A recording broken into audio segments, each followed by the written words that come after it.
നരകതുല്യം കുളപ്പള്ളി ഷൊർണൂർ പാത തകർന്നടിഞ്ഞും പൊടിശല്യവും മൂലം ഈ റൂട്ടിലൂടെയുള്ള യാത്ര ദുസ്സഹമാകുന്നു. ലക്ഷങ്ങൾ ചിലവഴിച്ച് വർഷം തോറും നവീകരണ പ്രവർത്തികൾ ചെയ്യുക എന്നത് PWD ഒരു തമാശ മാത്രമാണ്. പൊതുവാൾ ജംഗ്ഷൻ മുതൽ കുളപ്പള്ളി വരെ റോഡ് എന്ന് പറയാൻ കഴിയാത്ത വിധം തകർന്നടിഞ്ഞിരിക്കുകയാണ് ഈ റോഡ്. ആയിരക്കണക്കിന് വാഹനങ്ങളാണ് ഇതിലൂടെ പോകുന്നത്. നല്ലൊരു ശതമാനം വാഹനങ്ങളും വലിയ ഭാരം കയറ്റിയ ടോറസ് ലോറികളാണ്. ഇരുചക്ര വാഹനക്കാർക്കും മുച്ചക്ര വാഹനക്കാർക്കും ഈ കിലോമീറ്റർ താണ്ടണമെങ്കിൽ ശ്വാസം പിടിച്ചു വേണം.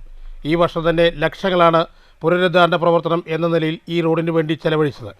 അത്ഭുതമെന്ന് പറയട്ടെ, PWD എന്ന് പുനരുദ്ധാരണ പ്രവൃത്തികൾ നടത്തിയോ മൂന്നാം നാൾ പഴയപടി തന്നെ ആകുക എന്നത് പാലക്കാട് ജില്ലയിൽ തന്നെ ഈ റോഡിൻ്റെ പ്രത്യേകതയാണ്. കോറി വേസ്റ്റ് നിരത്തിയും കുറച്ച് മറ്റുകളിൽ നിരത്തിയും ഓട്ടടയ്ക്കുന്ന PWD തമാശ തുടരുകയാണ്. കരാറുകാരൻ ബില്ല് വാങ്ങി വീട്ടിലെത്തിയുമ്പോഴേക്കും റോഡ് പൂർവ്വസ്ഥിതിയിലാകുന്ന കാഴ്ച തന്നെയാണ് എപ്പോഴും കാണാൻ കഴിയുന്നത്.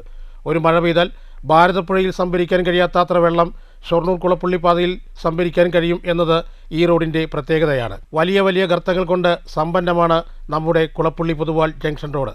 ഇനിയും ഈ റോഡിലേക്ക് ലക്ഷങ്ങൾ വരാൻ സാധ്യതയുണ്ട്. പക്ഷേ അതിനുള്ള വർക്ക് ഇവിടെ നടക്കുന്നുണ്ടോ എന്ന് ജനങ്ങൾ പ്രതികരിക്കേണ്ട അവസ്ഥയിലേക്ക് കാര്യങ്ങൾ നീങ്ങുകയാണ്. News centre Shoranur.